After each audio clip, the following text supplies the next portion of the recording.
Wisdom does not begin with knowledge. It begins the moment desire is told no and listens. I have seen men gather information endlessly and remain fools, and I have seen others speak little, yet walk in wisdom, because their wants did not command them. For wisdom is not what a man knows, but what he obeys. Desire is older than reason. It rises before thought and moves faster than reflection. It does not wait for permission. It assumes it, and until desire is ruled, wisdom has no seat from which to speak. Listen carefully. A man may recognize truth and still betray it, not because truth failed him, but because desire overruled him. This is why wisdom does not argue with desire. It replaces it as authority. As long as desire votes, wisdom is advisory, and advisors are ignored in moments of urgency. I watched men seek wisdom in books, teachers, and counsel, yet refuse the first requirement: restraint.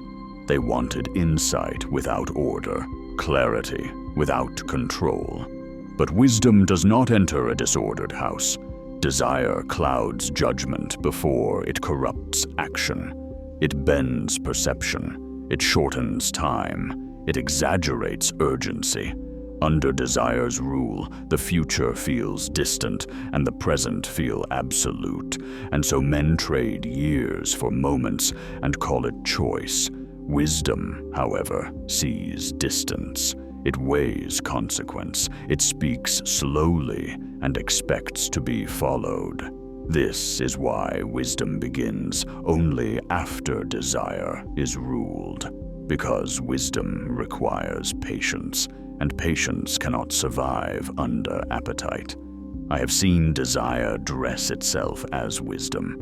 It quotes logic. It borrows language. It speaks of balance, freedom, and self-care. But desire always points inward. Wisdom points forward. Desire asks, "What do I feel right now?" Wisdom asks, "What will this cost me later?" Until that second question matters more than the first, wisdom remains theoretical. A man ruled by desire may sound intelligent, but his life will contradict him. A man ruled by wisdom may stumble, but his direction will remain true. Do not misunderstand me. Desire is not evil. It is powerful, and power without rule always becomes destructive. Fire warms a house when contained. Uncontained, it consumes it. So it is with desire. Wisdom does not extinguish desire. It assigns it limits. It tells it where it may burn and where it may not. The man who refuses this order confuses intensity with insight. He feels strongly and believes deeply, but he is still led by impulse. Strong feelings do not create wise outcomes. Strong discipline does. This is why wisdom often feels quiet. It does not rush. It does not shout. Desire is loud because it fears delay. Wisdom is calm because it sees beyond the moment. I have seen men call hesitation weakness, not knowing it was wisdom waiting to be heard. They acted quickly and spent years repairing what patience could have prevented. Wisdom is not slow because it is unsure. It is slow because it is precise. Desire demands immediate satisfaction. Wisdom demands alignment. Alignment is painful at first. It requires saying no when yes would feel easier. It requires enduring tension without release. Most men abandon wisdom here. They say, "I understand," but they do not obey. and understanding without obedience only increases regret. Wisdom does not reward admiration, it rewards submission. This is the great offense of wisdom. It demands authority over desire, not negotiation, not balance. Authority.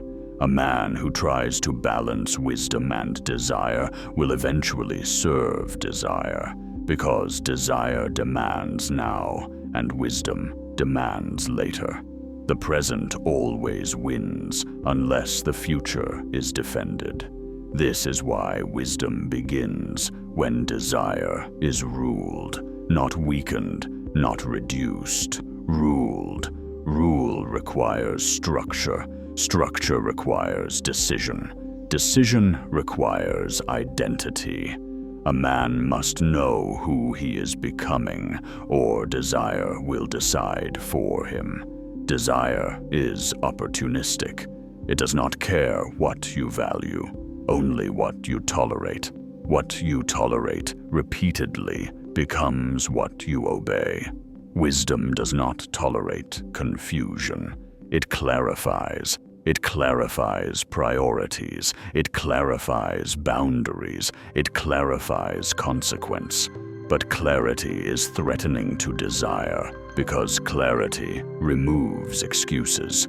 The man who wants wisdom must first accept discomfort, because wisdom delays pleasure, redirects appetite, and often contradicts impulse. That contradiction creates friction, and friction reveals who is truly in charge. I have seen men pray for wisdom while feeding desire daily. They wondered why clarity never came. Wisdom was waiting for silence. Silence is created when desire is restrained. Only then can wisdom be heard. Until then, wisdom whispers beneath noise. This is the first and heaviest truth of this path. No man becomes wise by accumulation alone. He becomes wise by subtraction, by subtracting indulgence, by subtracting urgency, by subtracting the habit of obeying every want. When desire steps down, wisdom steps forward. And when wisdom rules, a man no longer asks, "What do I want?" He asks, "What must be done?" That question changes everything. Wisdom deepens not when desire disappears, but when it is consistently placed in its proper rank. And this rank is not negotiated daily. It is enforced through habit. Many men believe wisdom arrives as a moment of clarity, but clarity that is not practiced fades quickly. Wisdom is not a flash of insight, it is a pattern of obedience. The man who rules desire once feels powerful. The man who rules desire repeatedly becomes wise. Repetition turns restraint into instinct, and instinct frees the mind for higher judgment. This is why the early days of discipline feel heavy. The mind is busy resisting. Later, the resistance quiets and perception sharpens. Wisdom requires mental space. Desire fills space with noise. Every unruled want demands attention. Every craving interrupts thought. Every indulgence fractures focus. The man who cannot sit in silence without reaching for relief has not yet created room for wisdom. Silence is not emptiness, it is readiness.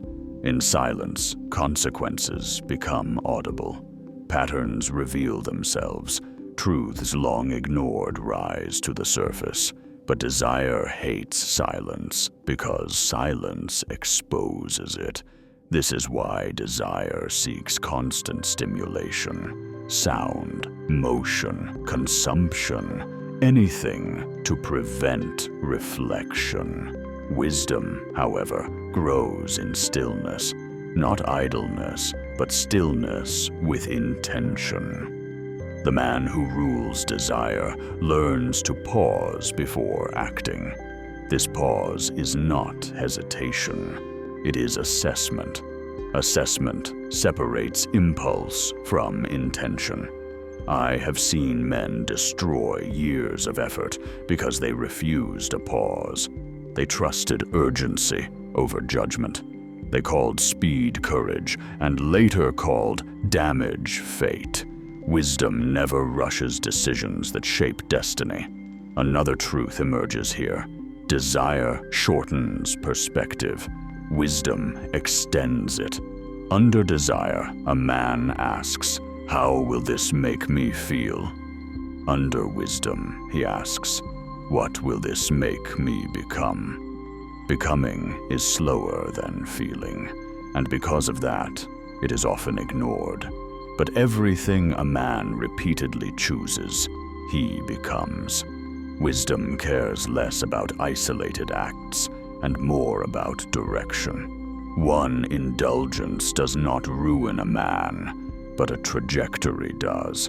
The man who rules desire monitors direction more than perfection. This frees him from despair and from arrogance. He corrects course without self-hatred. He maintains standards without self-deception. Desire speaks in absolutes, now or never, all or nothing. Wisdom speaks in processes, again, tomorrow. Return to the path. This is why wisdom outlasts enthusiasm. Enthusiasm burns hot and dies quickly.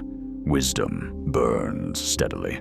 The man who confuses excitement for wisdom will live inconsistently. The man who chooses restraint will live coherently.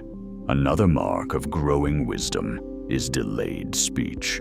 The man ruled by desire speaks to discharge emotion. The man ruled by wisdom speaks to shape outcomes. Silence becomes a tool, not a void. He listens longer. He reacts slower.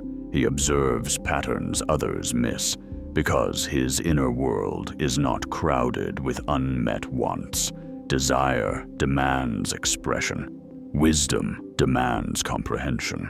I have seen men lose authority because they could not delay a response. They spoke from impulse and spent years repairing trust. Wisdom understands timing. It knows when to speak, when to wait, and when to withdraw. And timing is impossible when desire controls emotion. Another subtle change occurs when desire is ruled. The man becomes less impressed by novelty, less impressed by promises, less impressed by intensity. He no longer confuses loudness with value. Wisdom prefers depth over spectacle. This makes him difficult to manipulate. Salesmanship loses power.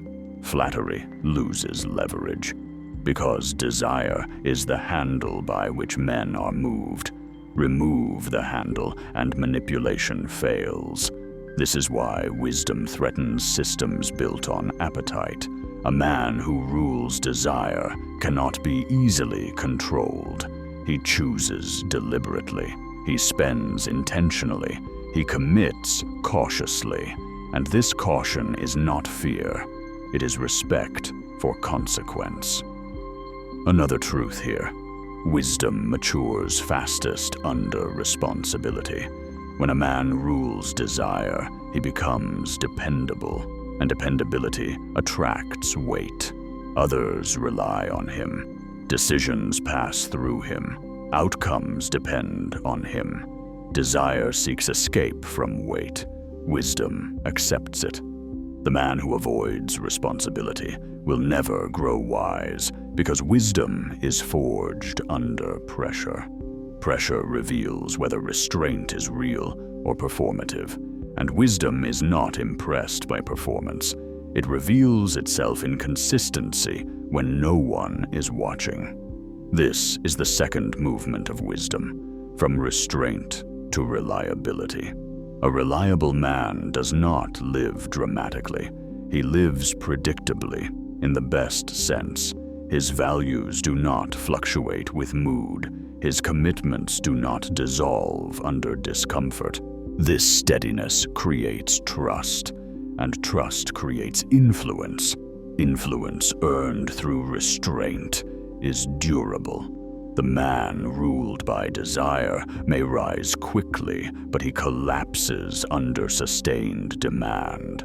The man ruled by wisdom rises slowly and stands when others fall. This is the cost and the reward of ruling desire, and it is only the beginning. Wisdom now moves from the inner world into the structure of life itself. What was once internal discipline becomes external order. At this stage, the man no longer asks whether desire should be ruled. That question has been settled. Now he asks a harder one. What deserves my desire at all? This is where wisdom sharpens. Many men succeed in restraining appetite, only to aim their energy at hollow pursuits. They control themselves, but for nothing meaningful. Wisdom is not merely about control. It is about direction. Desire is a force. A force without direction is waste. A force with direction builds civilizations. The wise man channels desire toward purpose, toward craft, toward service, toward legacy. This requires discernment. Discernment is the ability to distinguish what is good from what is merely appealing. Appeal is loud. Goodness is often quiet. The man ruled by desire chases what shines. The man ruled by wisdom invests in what lasts. I have seen men abandon deep work for shallow rewards because the shallow rewarded faster. They mistook speed for significance. Wisdom resists that trade. It understands that what grows slowly roots deeply, and what roots deeply survives storms. Another shift occurs here. The man begins to structure his environment. He no longer relies on willpower alone. He arranges his life to support restraint. He removes unnecessary temptation. He limits exposure. He designs routines that reduce friction between values and action. This is wisdom in practice. Willpower is finite. Structure is enduring. The foolish man places himself constantly in temptation and calls resistance virtue. The wise man reduces unnecessary battles and preserves strength for meaningful ones. Wisdom is economical with energy. Another truth emerges. The man who rules desire becomes selective with relationships. Not arrogant, selective. He recognizes that proximity shapes appetite. What is normalized becomes acceptable. What is acceptable becomes habitual. So he chooses his influences carefully. This does not mean isolation. It means intention. He listens more than he absorbs. He engages without surrendering standards. Wisdom understands social gravity. Desire conforms.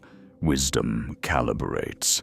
The man ruled by desire adapts to his environment. The man ruled by wisdom shapes his. This shaping is subtle. It does not dominate, it stabilizes. Others begin to notice, not because the man announces restraint, but because his decisions carry weight. He is not reactive. He is not volatile. He does not chase validation. This steadiness becomes rare and therefore valuable. Another mark of this stage is the redefinition of pleasure. The man once sought pleasure as escape. Now he experiences it as reward. Reward follows effort. Escape avoids it. Wisdom teaches the difference. Pleasure taken without effort weakens the soul. Pleasure earned through alignment strengthens it. The wise man does not deny enjoyment. He times it. Timing preserves meaning. This is why wisdom does not produce a joyless life. It produces a clean one. Joy without regret. Rest without shame. Success without emptiness. Desire promises intensity. Wisdom delivers satisfaction. Intensity spikes and fades. Satisfaction settles and endures. Another subtle change. The man becomes harder to provoke. Not indifferent. Composed. Desire reacts to offense. Wisdom evaluates it. The man no longer hands his emotions to others. He chooses responses. This emotional governance is one of the clearest signs of wisdom, because nothing reveals inner rule more than how a man responds when challenged. Those who can provoke you can command you. Wisdom refuses that surrender. Another truth here. The wise man embraces delay. Delay is not denial. It is investment. He waits for better conditions. He waits for clarity. He waits for alignment.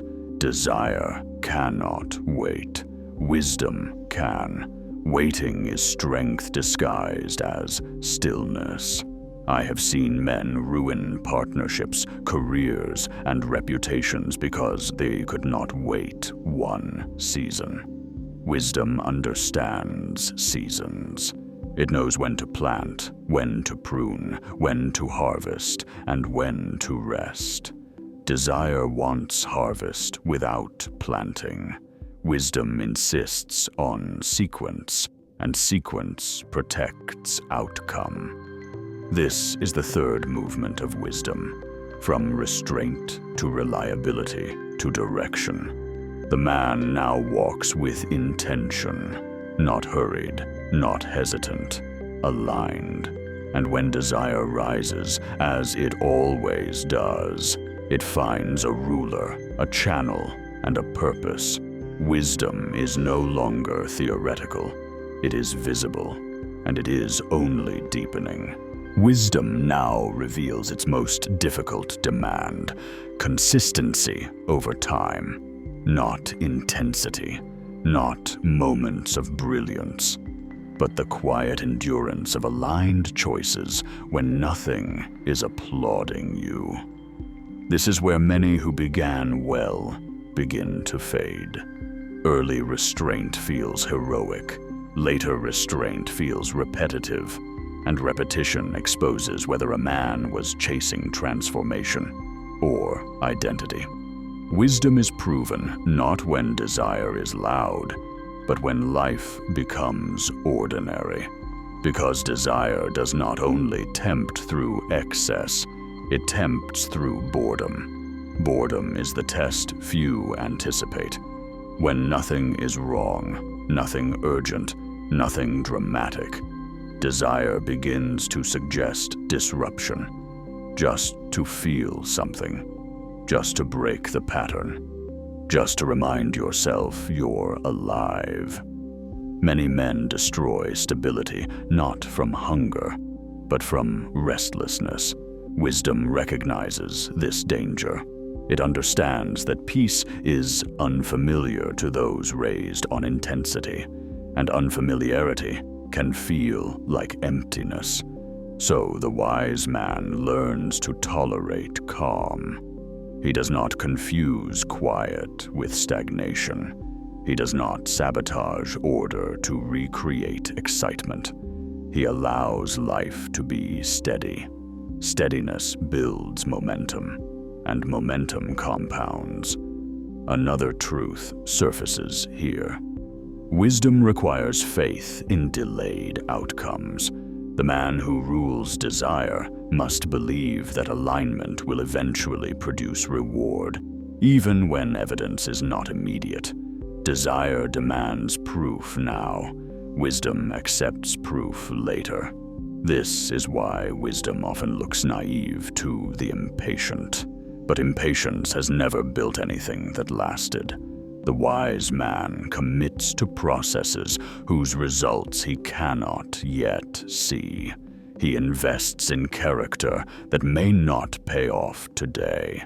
He keeps promises that bring no immediate advantage, and slowly, quietly, life begins to respond. Trust accumulates, reputation forms, opportunities align. Not because the man chased them, but because he became someone they could trust. Another shift occurs. The wise man becomes more concerned with what is sustainable than with what is impressive. Impressive burns fast. Sustainable endures. Desire chases spectacle. Wisdom builds systems. Systems allow growth without collapse. This is why wisdom often appears boring to those addicted to novelty. But boring that lasts is more powerful than exciting that breaks. Another test at this stage is resentment. The disciplined man may look around and see others indulging freely while he restrains himself. They appear happier, lighter, less burdened. Desire whispers, "Look at them. You're doing too much." Wisdom answers with perspective. It sees not only their moment, but their trajectory. It understands that unruled desire always sends the bill later. The wise man does not envy outcomes without foundations. He waits. Waiting is his advantage. Another truth: wisdom teaches a man to finish. Not everything, but what matters. The man ruled by desire starts many things and completes few. The man ruled by wisdom completes selectively. Completion builds self-trust. Self-trust is rare and powerful. A man who trusts himself no longer needs external validation. He no longer overpromises. He no longer over-explains. His word gains weight because it is backed by pattern. This is wisdom embodied. Another subtle mark of this stage: the wise man becomes less reactive to praise. Praise can be as dangerous as temptation. Desire feeds on admiration. Wisdom feeds on alignment. The man learns to receive praise without depending on it. He lets it pass through, not settle. Because identity anchored in approval is fragile.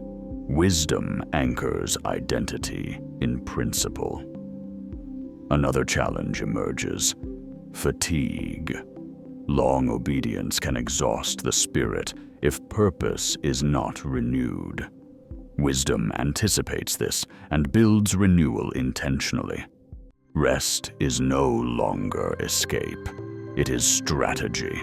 The wise man rests to return stronger, not to avoid responsibility. He guards rest from indulgence and from guilt.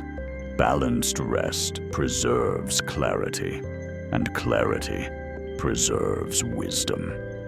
This is the fourth movement, from direction to endurance. The man is no longer proving himself. He is sustaining himself.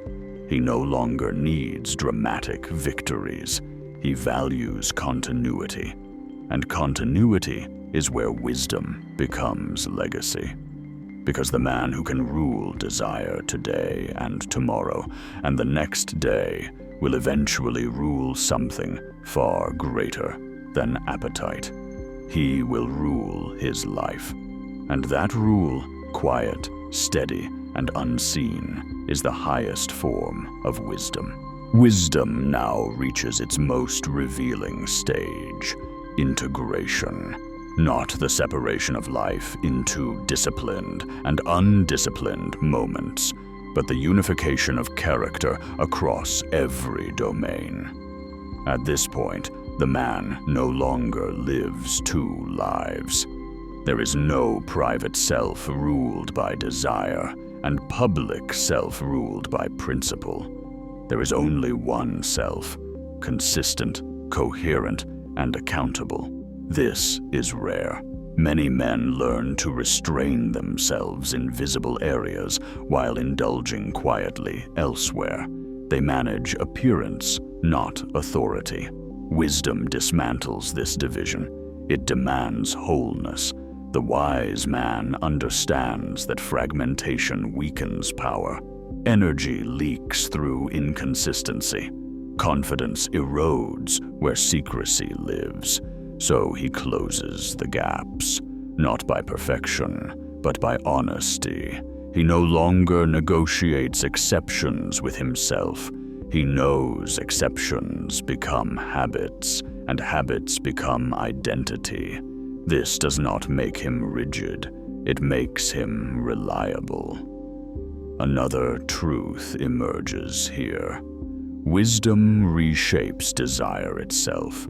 What once tempted him now bores him. What once excited him now feels costly, not because he has grown numb, but because his taste has matured. Immature desire seeks intensity. Mature desire seeks meaning. Wisdom educates appetite. The man begins to desire what strengthens him, not what distracts him. He is drawn to depth, to craft, to conversations that sharpen rather than stimulate. This internal shift is more powerful than external restraint, because desire that has been retrained no longer needs constant policing. Another sign of integration. The man becomes comfortable being misunderstood.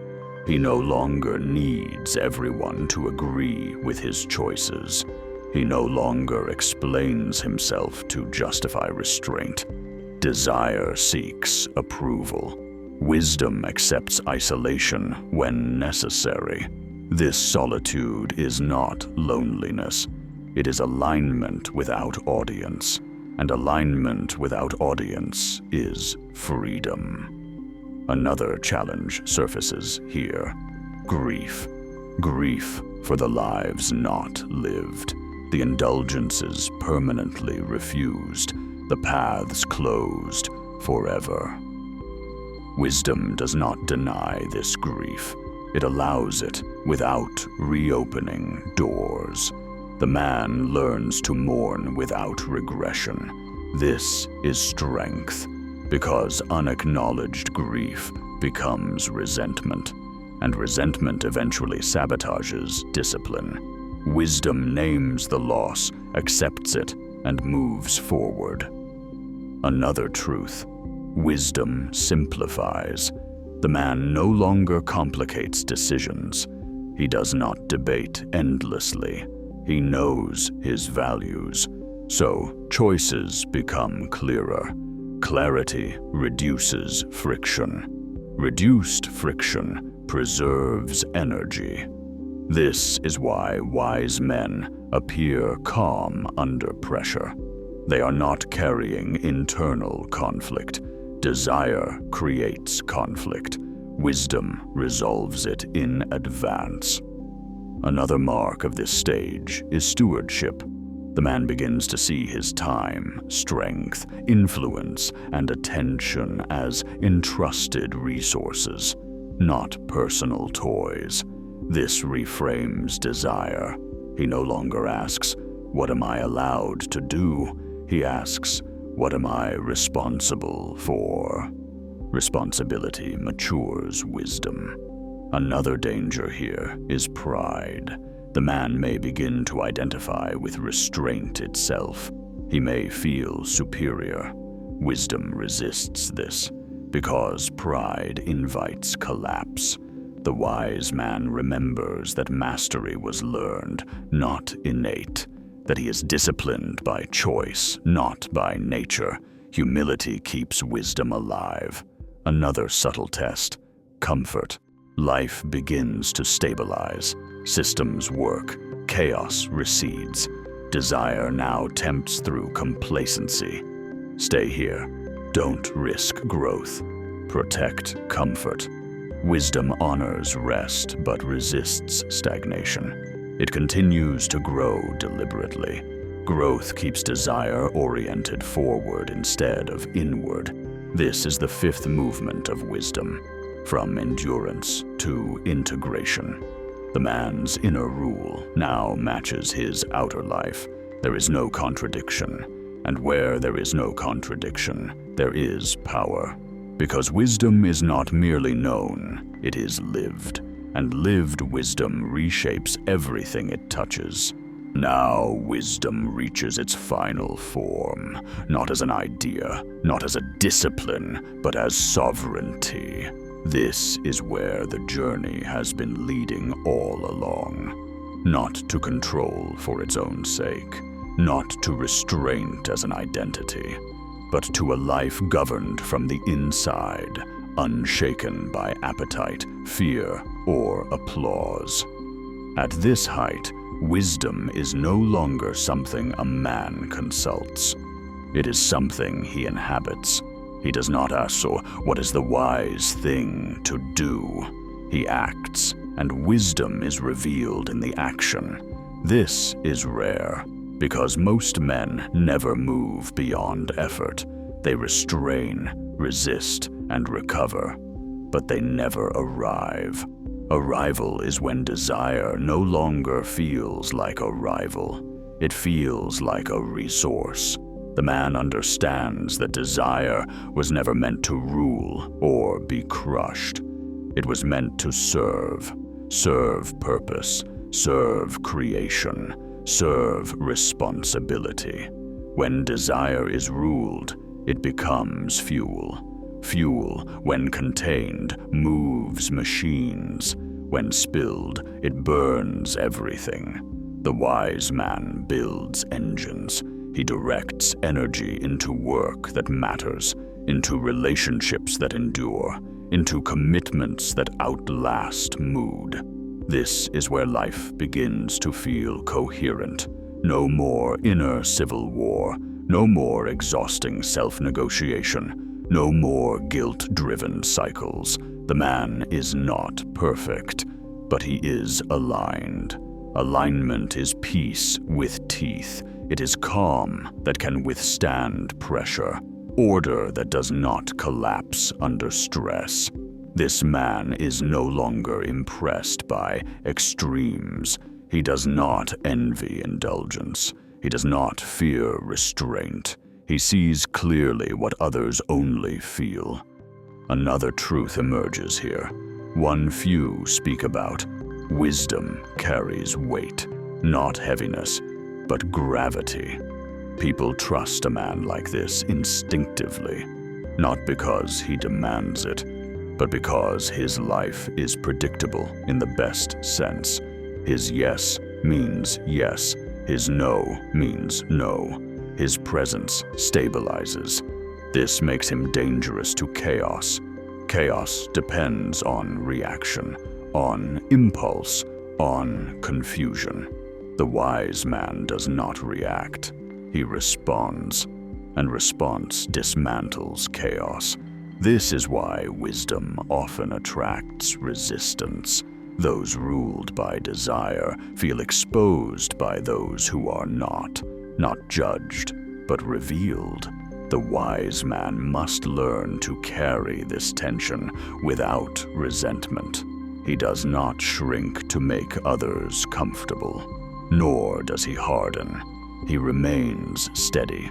Steadiness is rare power. Another challenge at this final stage is legacy. The man begins to ask questions beyond himself. What will remain? What will outlive me? What kind of men will my life produce? Wisdom naturally expands outward. A man who rules himself eventually shapes others through example more than instruction. His children absorb his patterns, his peers adjust around his standards, his work reflects his order. This is how wisdom multiplies, not by preaching, by presence. Another subtle danger appears here, the temptation to disengage, to say, "I have done enough," to retreat into private peace. Wisdom resists this withdrawal, because wisdom that does not serve eventually decays into comfort, and comfort, when enthroned, revives desire's old habits. So the wise man stays engaged, not frantic, not overextended, engaged. He chooses his battles carefully, but he does not abandon the field. Another truth: wisdom accepts limits. The man knows he cannot fix everything. He cannot save everyone. He cannot control outcomes. Desire wants omnipotence. Wisdom accepts stewardship. He does what is his to do and releases what is not. This prevents burnout and bitterness. Bitterness is wisdom poisoned by unmet expectation. The wise man expects difficulty, so difficulty does not surprise him. He expects resistance, so resistance does not discourage him. He expects imperfection, so imperfection does not derail him. Expectation aligned with reality preserves clarity. Another mark of this final stage: the man becomes internally quiet, not empty, not detached, quiet. His thoughts no longer race. His emotions no longer spike uncontrollably. His decisions no longer linger unresolved. This quiet is not numbness. It is order. Order allows depth. In this quiet, the man perceives things others miss.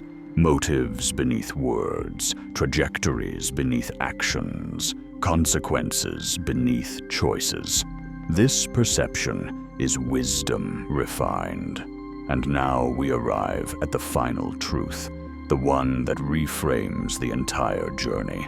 Wisdom does not begin when desire is ruled once.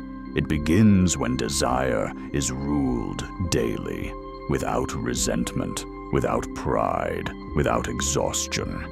When restraint no longer feels like loss, but like protection. When discipline no longer feels like effort, but like identity. When choice no longer feels pressured, but inevitable. The man does not feel constrained. He feels free, because freedom was never the ability to do whatever one wants. It was always the ability to become who one is meant to be. Desire tried to rush the becoming. Wisdom insisted on sequence, and sequence created substance. So let this be the closing understanding. A man who rules desire does not live smaller. He lives deeper. His pleasures are fewer but richer. His words are fewer but heavier. His decisions are fewer but truer. Nothing inside him pulls against his future. That is wisdom, not brilliance, not cleverness, not information, but a life aligned, ordered, and unafraid of restraint. Wisdom begins when desire is ruled, and it endures when rule becomes nature. That is the highest mastery a man can achieve.